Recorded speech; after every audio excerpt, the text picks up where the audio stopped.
It all began with 4 orbs, spheres that carried the power to save the world or destroy it. They were labeled according to the 5 elements of Japanese mythology: earth, fire, wind, and water, with the 5th representing the void beyond our everyday understanding or experience. These were changed to crystals in the remakes of Final Fantasy that followed. The concept was strangely absent from the first sequel, but returned in 3 to birth the job system. Cecil began 4 by stealing the water crystal from Acidia, King Tycoon witnessed the wind crystal shatter in the beginning of 5, and the espers from 6 disintegrated into shards of crystallized magicite. 7's materia harken back to the sphere model, as they not only helped the heroes advance in power, but almost caused Meteor to run right through the planet. 8, like 2, had neither. Rather than receive their energy from objects, Squall and his classmates drew it directly through enemies, or points plugged into the planet. 9 reflected its sprite history by making a crystal caught between dimensions responsible for the existence of life on Gaia, but 10 and 10-2 jumped back to spheres as experience markers and puzzle pieces.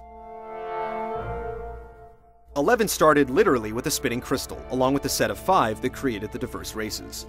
And although 12 deferred its spiritual source to the zodiac signs, their emblems were encased in ornate crystals once their corresponding espers had been defeated. The Sun Christ in 12 chipped off 3 shards of brand new nethicite that united Ivalice under the rule of King Wraithwall. 10 and a half of the 12 Final Fantasies have used crystals or orbs to serve as the emotional link to the planet's life force. If one were to create a Final Fantasy from scratch, deciding on one, the other, or neither is a good place to start. The 12 core entries bear no direct ties aside from rumors and mild suggestions, but their structure has held long enough to imprint several traits on the franchise. In this 13th and final chapter of our retrospective, let's look at the ones that left the most identifying marks.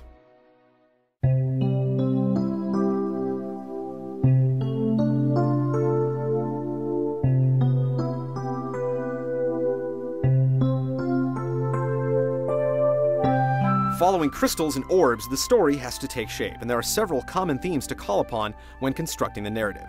The kingdoms in each Final Fantasy have gotten bigger and bigger, but they've almost always been dominated by an ancient evil, or stood to oppress a much smaller rebellion.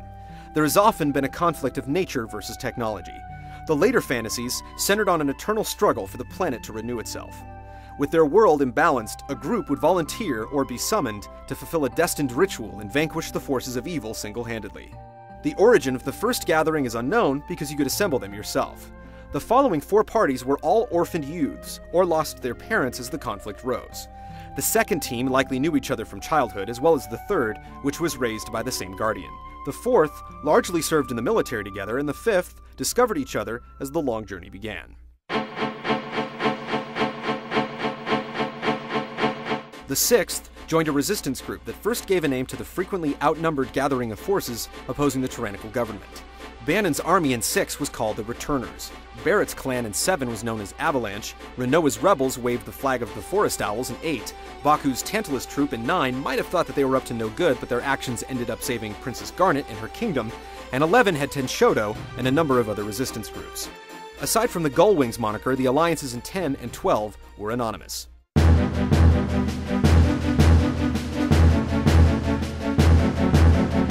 The team count was 4 in the first 3 Final Fantasies, 5 and 4, and 4 again in parts 5 and 6. It dropped to 3 in episodes 7 and 8, returned to 4 and 9, and went back to 3 and 10 and 10-2. 11 fanned out to 6 to accommodate multiplayer parties, and 12 halved the group once again to 3. To sum up, that's 4 with 3, 5 with 4, and 1 with 5 and 6. But numbers mean nothing without a solid combination of characters from varying classes. 5 was the first where you weren't able to finish the game with one of the members you started with, and 6 was the first that let you assemble a squad of numerous collected characters from a selection menu.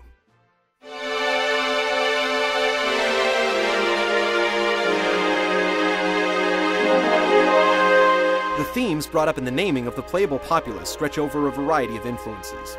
Aspects of nature heavily inspired many characters. Some draw symbols from Japanese culture, such as the original names of the main characters in 10, Tita and Yuna, being an Okinawan reference to the sun and moon. Others, such as Cloud and Squall, derive from English roots. Vivi, from 9, appears in numerous Romance languages as variances of the verb to live.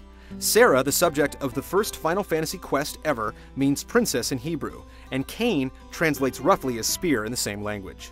Cain may also be a reference to the biblical deceiver who slew his brother and was branded an outcast by God. Some translations have even added meaning to words that had slim backgrounds to begin with.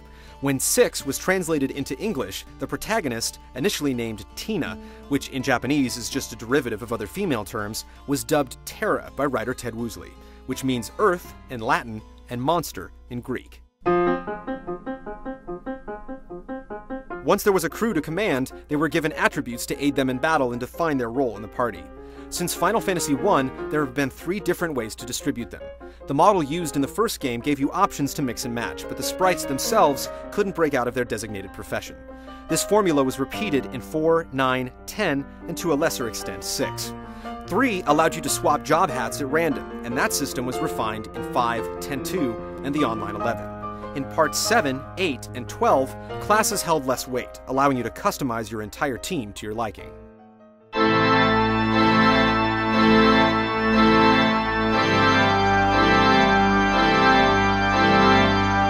With the tools in place, you can't have good without evil.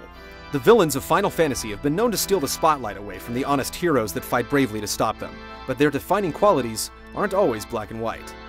Some of the antagonists are fairly straightforward, though. Garland and the Emperor of Palamecia seemed maliciously trapped in their desire to dominate the world, but after Zayand felt betrayed by Noah, he went on a revenge binge that has inspired several followers. These can occasionally obscure the true bad guy, as some would argue Hojo, or even Gast, is the true architect of Sephiroth's rage, and the murderous soldier was simply pushed too far.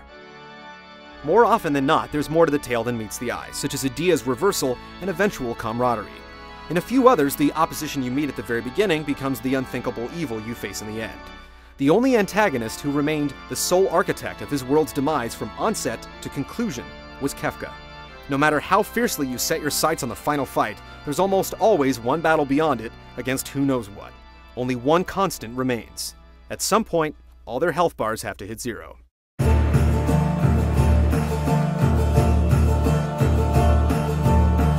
So you have your fighters, a call to action, a catalyst for Armageddon, and several symmetrically positioned temples housing exactly what you need to restore peace. All the good guys need now is a way to get there.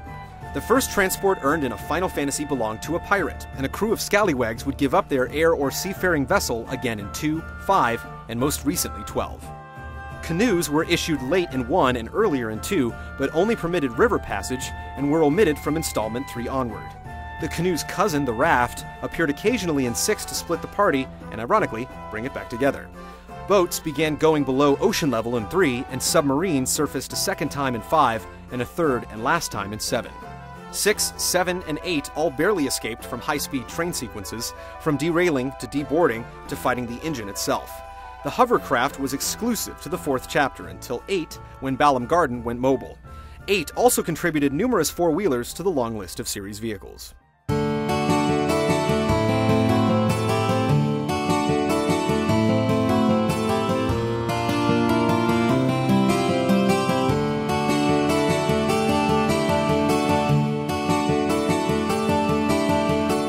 All of these modes of travel, whether manually operated or not, merely acted to redirect players until they were able to take flight.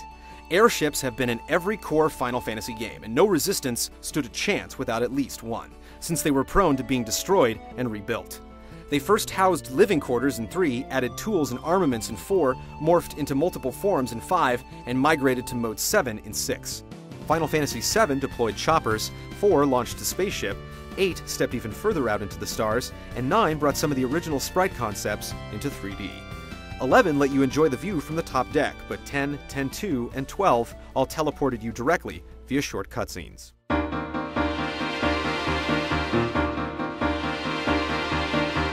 With the exception of 1 and 6, the majority of the world's aeronautic endeavors were conceived by one man. Cid's appearance and allegiance is never quite the same in each game, so it's always hard to guess what he'll look like or where the engineer might pop up. His name, Shido in Japanese, is rumored to come from the tale of the immortal Spanish conqueror El Cid, or from the engine tuning term representing cubic inches displaced, or CID for short.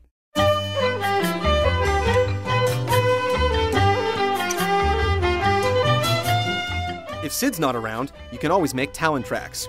Since Final Fantasy II, chocobos have been willing to seek out the ends of the earth as long as you don't let go of the reins. They hid out in secret farms in 2, 3, and 4, started the trek from the get-go in 5, and became available for rent in 6. In 3D, they became less of a necessity and often required the dual act of taunting and taming. As extras, they hit the races in 7, a peripheral in 8, got hot and cold in 9, and finally followed you wherever you went, as long as you treated them right, in 11. Despite their mediocre significance in 10 and 12, they have yet to miss a game since their introduction, and it's impossible to imagine a Final Fantasy game without them.